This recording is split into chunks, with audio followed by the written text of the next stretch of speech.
Autrement dit, tant que l'être humain sera en quête ou de la vérité ou de ce qui lui fait peur, pour fuir ce qui lui fait peur, l'être humain sera toujours Il facile. sera subjectif, oui. Parce Alors, que il la faut- vérité, c'est l'intelligence du mensonge, et le mensonge, c'est la stupidité de l'intelligence. Alors l'homme doit donc devenir centrique. Lorsque l'homme devient centrique, il n'est plus intéressé ni à la vérité ni au mensonge, mais il voit les deux, et il est capable de discerner les deux, et il est capable de voir l'importance de la vérité, et dans certains cas, voir l'importance du mensonge. Pour qu'il y ait de la lumière, il faut qu'il y ait des ténèbres, et pour qu'il y ait des ténèbres, Pour qu'il y ait de la lumière, il doit y avoir de l'intelligence, et là où il y a de l'intelligence, il n'y a aucun ténèbre. Il y a où il y a du sentiment dans l'intelligence, là il y a un peu de lumière, mais il y a aussi des ténèbres, parce que cette lumière est colorée, et c'est ce qu'on appelle le monde de l'astral. alors Bernard de Montréal, il semblerait qu'on doit faire face et rechercher la lumière et rechercher les ténèbres. Non, on ne doit rien rechercher. Parce que dans notre vie, ce que l'on recherche fait partie toujours de notre astralité. Alors s'il y a plus de force positive dans l'homme, il cherchera des formes qui sont plus lumineuses. S'il y a beaucoup de négativité dans l'homme, il cherchera des formes qui sont plus négatives, plus ténébreuses. Mais l'homme, et je parle de l'homme esprit, de l'homme de demain, doit être libre à la fois des formes lumineuses comme des formes qui sont sombres, parce que il ne peut pas se nourrir ni de l'une ni de l'autre, parce que toutes les deux appartiennent à l'astral.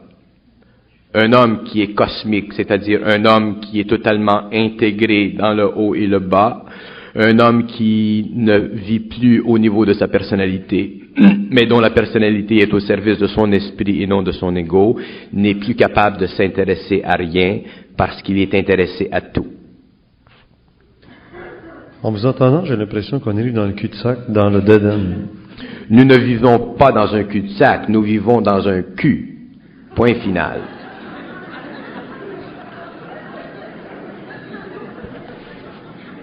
Autrefois, au moins, on s'orientait vers la lumière, on priait les saints, on priait la lumière, le Fils, etc. Et là, vous nous dites attention parce que même eux font partie de l'astralité. Autrefois, on faisait toutes sortes de choses diminué. parce que ça faisait partie de l'évolution de l'homme. Ce qui a été vécu par l'humanité depuis des millénaires était essentiel parce que l'homme devait développer des moyens émotifs et des moyens intellectuels pour s'approprier de plus en plus d'une certaine version de la réalité, mais ce n'est pas par l'émotion et ce n'est pas par l'intellect que l'homme peut savoir. L'émotion et l'intellect sont simplement les étapes préparatoires à l'humanité. L'homme d'aujourd'hui n'est pas encore homme. L'homme n'est pas terminé. L'homme sera homme lorsqu'il sera créateur à son tour. L'homme sera homme lorsqu'il sera créateur, et il sera créateur dans les terres, et c'est dans les terres qu'il sera dans l'intelligence, qu'il pourra se servir de l'amour pour créer, qu'il pourra se servir du son pour entretenir tous les aspects de la volonté créative et de l'intelligence créative, et c'est dans les terres que l'homme vivra ce qu'on appelle le paradis terrestre, et non le ciel. L'homme ne doit jamais aller au ciel. Quelle différence y a-t-il? Parce que le ciel, c'est le haut astral, l'enfer, c'est le bas astral. L'homme doit être libre des deux. L'homme doit aller dans le paradis terrestre, c'est-à-dire dans une dimension parallèle de la planète, et continuer à évoluer sur un plan de lumière et continuer à construire des mondes supérieurs. Si l'homme va au ciel, il est totalement obligé d'être en banqueroute, parce que les êtres qui sont morts sont des êtres qui sont totalement prisonniers du temps, et ils n'ont aucune capacité éventuellement d'intégrer avec la lumière. Il n'y a pas de fusion dans le monde des morts. La fusion se fait sur le plan matériel et prépare l'homme à l'éthérique. Les êtres qui sont morts sont des êtres en chômage. La seule prière que le Christ a faite lui-même, c'était notre Père qui est au ciel. Oui, mais il faut comprendre l'intelligence qui cache le secret du voile. Notre Père qui êtes au ciel. Notre Père, c'est la volonté. Qui êtes au ciel. Dites-moi la prière. Notre Père qui est au ciel ou aux Qui êtes cieux. aux cieux. Notre Père, c'est la volonté. Aux cieux, c'est dans les plans supérieurs. Ensuite, De l'astral. dans les plans supérieurs. Que votre Pour l'homme, volonté- dans ce temps-là, les que plans votre supérieurs, volonté c'était soit le faite. ciel. Que votre volonté soit faite Que votre volonté, c'est-à-dire que la volonté soit faite, que la volonté descende sur la terre comme au sur la ciel. tente. Autrement dit, ce qui est en haut est en bas. L'intégration du haut et du bas.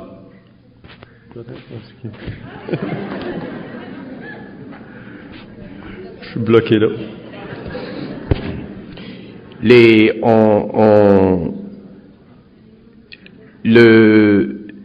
Toute forme de prière contient un voile, et derrière le voile, il y a l'intelligence de la forme.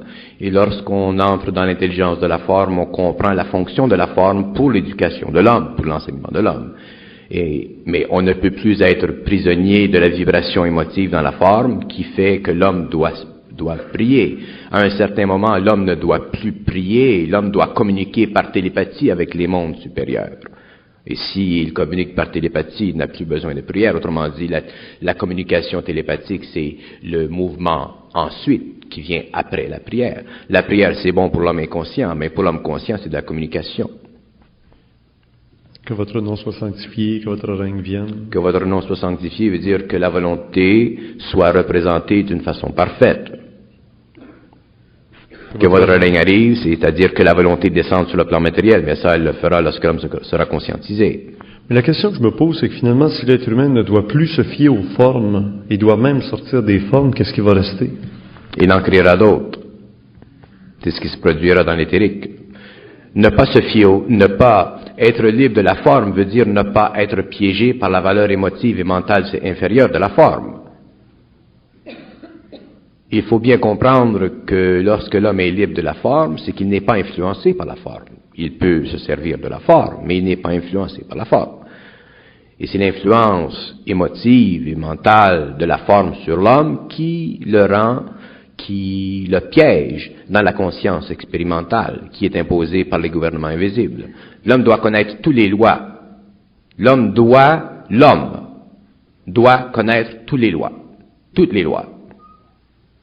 Si l'homme ne connaît pas toutes les lois de l'universel, de la création, de la galaxie, de l'univers local, il est automatiquement impossible pour lui d'avoir accès à son intelligence. Parce que l'intelligence n'appartient pas à l'homme. L'intelligence est un principe universel qui coule dans l'homme. L'homme doit être un canal pour cette énergie. Et à ce moment-là, c'est ça la lumière. La lumière, c'est de l'intelligence. Alors les lois, moi, ça me fait penser aussi au péché, la fameuse histoire du péché véniel, le péché mortel, etc. C'est qu'il y a des lois, il ne faut pas les transgresser. Si on les transgresse, c'est le péché. Dans le passé, l'homme a été donné des directives au cours de son évolution dans différents peuples. Les Juifs ont servi de canal à ces enseignements, mais c'était essentiel parce que l'homme était extrêmement primitif et l'homme devait être enseigné. Mais le temps vient où l'homme ne pourra plus être enseigné parce que l'homme saura. Tant que l'homme peut être enseigné, il doit être enseigné, mais à un certain moment, l'homme ne doit plus être enseigné, il doit savoir. Et lorsqu'il sait, il ne peut plus être enseigné. C'est un nouveau cycle. Alors c'est ça. Dans ce temps-là, dans ce nouveau temps, comment ce nouveau temps va se manifester? Ce nouveau temps se manifestera individuellement, il ne se manifestera pas d'une façon collective. Il y aura des hommes sur la terre dans différents pays qui seront perceptifs à cette vibration, qui subiront une mutation dans leur personnalité et qui entreront petit à petit dans l'éthérique parce que leurs corps auront été transmutés.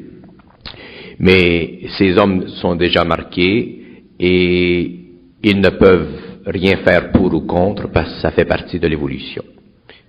Est-ce que ce sont les élus dont on parle dans l'Apocalypse? Ce que vous appelez les élus, oui. Mais c'est un drôle de mot, les élus. Mais appelez ça comme ça, si vous voulez. Ouais.